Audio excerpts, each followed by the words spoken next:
Welcome to the final episode of Practice What You Believe, Faith Panel on the relationship between religion and veganism.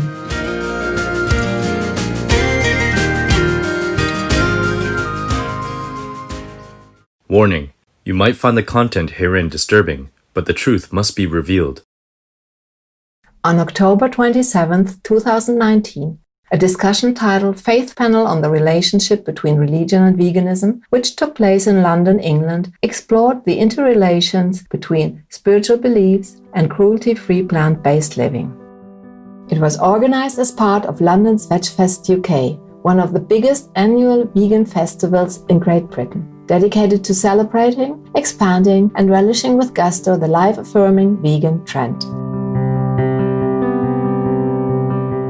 Among the panelists were scholars and activists from diverse religious backgrounds.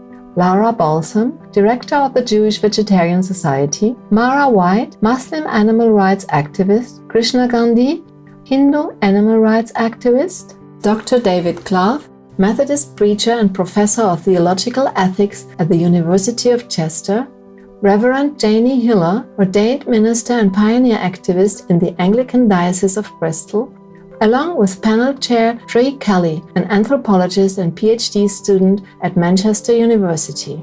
Each of the individuals in this respectable group of advocates reached the conclusion that being vegan is an essential aspect of following their respective holy scriptures.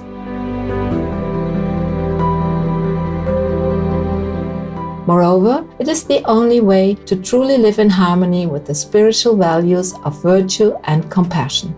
These panel members discuss how they came to realize that our concern for the welfare of animals lies at the very heart of any religious belief and thus should ideally be a top priority for any person of faith. In this final episode, our panel of religious activists express their hope that growing awareness will compel more and more people of faith toward plant-based living to save the animals and ourselves. So as a Christian theologian, I think it's about the big picture. So for me, it's important to recognize that Christians believe in a God who is the God of all creatures, who loves all creatures, who sustains all creatures. And that's an initial orientation that Christians have towards the whole of creation. Christians believe that God became a creature in the human being Jesus Christ. And that Jesus Christ died to reconcile all things in heaven and earth. So a cosmic understanding of what the meaning of God's incarnation in Jesus Christ was. And Christians also recognize that they look forward to a time when the creation that's currently groaning in the suffering of human beings and other creatures is going to be liberated from its bondage, and look forward to a time when God will be gathering up all creatures in a new creation. And there's visions in the book of Revelation at the end of the New Testament where all creatures are circled round Jesus as a lamb, worshipping God in this new creation.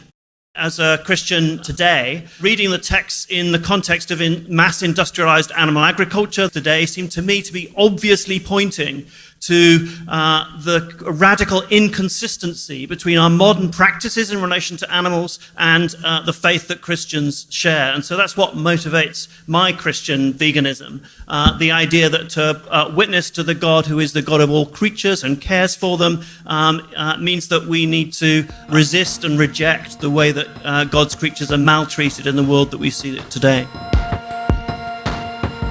I think I became sensitized to animal justice issues during my teenage years, and then as soon as I had the opportunity clearly to be making a choice about what I was eating, when I was 18, I became vegetarian and then moved towards veganism subsequently.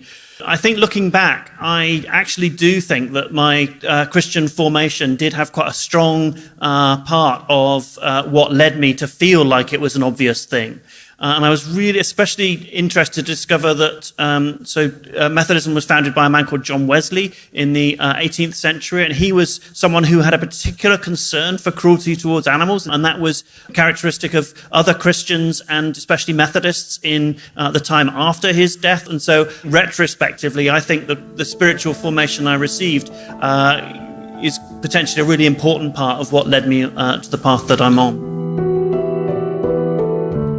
The difference being, when we try and compare it to history and slavery and all the other kind of oppressions, is that we are empathizing with animals. So we're identifying and connecting with animals. So the animals are not standing up for themselves, but we're standing up for the animals. Not every human being has a connection, even within themselves, nor do they have a connection with other human beings. So it's difficult to make a connection with an animal. And I think when they realize that what they do and what they think, how they act, has a domino effect that comes with some self-esteem. And I think generally where faith comes in is that it brings about a self-esteem.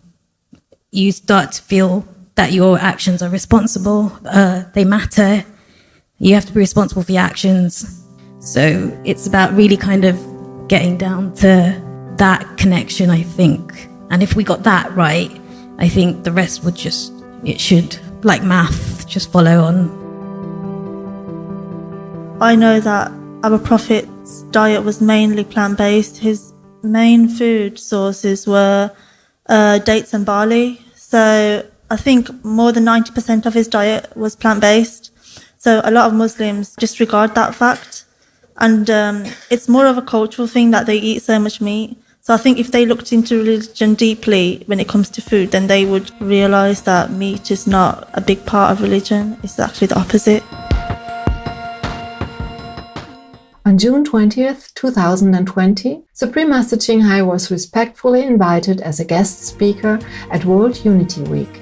This was a peace-building event held online that brought together indigenous people from around the world, as well as internationally renowned representatives from diverse faiths and cultures.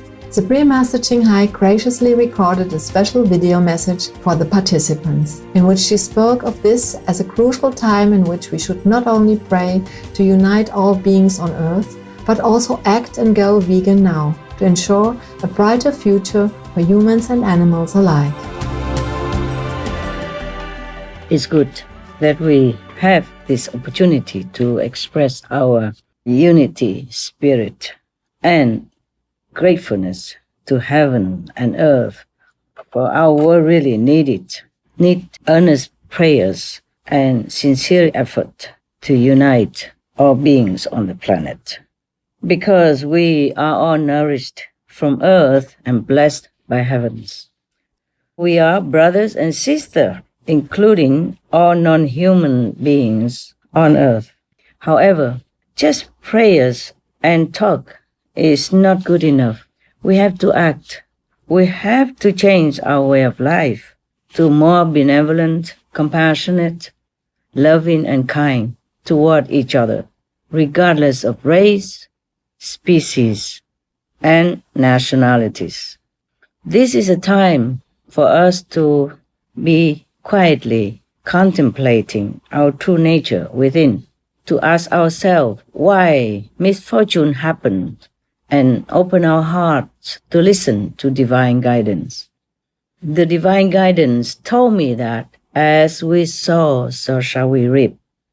So let's start from now, to sow all benevolent deeds that we can, so that we will get benevolent outcome in return for our future. The past we cannot change, but we could change our future.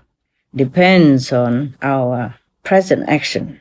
Our future will be doomed or bright. I think you all know what I'm talking about, since you are all spiritual people and have deep-rooted spiritual knowledge passed down to you since ages and ages. The wisdom of old has never been lost in the community of the indigenous people. And you know well, according to that wisdom, we cannot expect full happiness, full joy, if we cause sorrow to others, including our earth co-tenants, the sweet animals, and all other beings around us. They are the blessing sent from heaven to help us in our sojourn on this planet.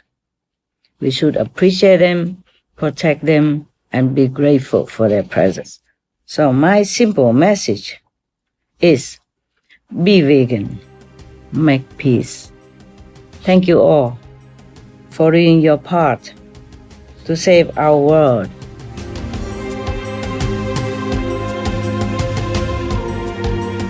Our deep gratitude to Supreme Master Ching Hai for her wise, loving, and provident guidance. As we approach the conclusion of our program, let's listen to the positive progress the panelists have witnessed regarding veganism within their religious communities. So we've recently built the first ever Jewish vegan centre in the world. It's in Golders Green, where we've been based since the 60s. It's the heart of Jewish London. And what we hope is that it will serve as a blueprint for people that are coming to use the space. And one of the only rules we have is that it's vegan food. So we've had people come in and do book launches. They may not be vegan, but they have to serve vegan food. Quite amazingly, we've had people come in and do bar mitzvahs. We've had people come in and do product launches, all sorts of things. And they've come in and we'll show them how to do a zero waste event that's eco, that's vegan. And really, they've got no excuse now. If we're on their doorstep showing them how to veganize their traditional food and offering events, we hope that that's going to make a big impact. Separately from that, we're doing what we can to liaise with local kosher restaurants and with caterers and starting to talk with schools as well. Pretty much, I would say that vegetarianism is mainstream in the Jewish community. I remember in 2015, there wasn't any kind of veganism concept in Mumbai. By the end of my stay, we started to see veganism coming up in the papers. So, and then the next year I returned, there was like vegan plant-based milks in the coffee shops, which is great. And so things are picking up a lot, at least in reference to faith communities, where India being the largest Hindu nation. And I attend Sunday school, which is philosophy and the Bhagavad Gita. And a lot of people there changed, and that's millions and millions of people around the world. We're starting to see that change happening. We are grateful to all the high-principled vegan participants contributing to this inspirational and empowering conversation. Their efforts will surely help awaken wise-hearted transformations in the minds and deeds of all faithful followers.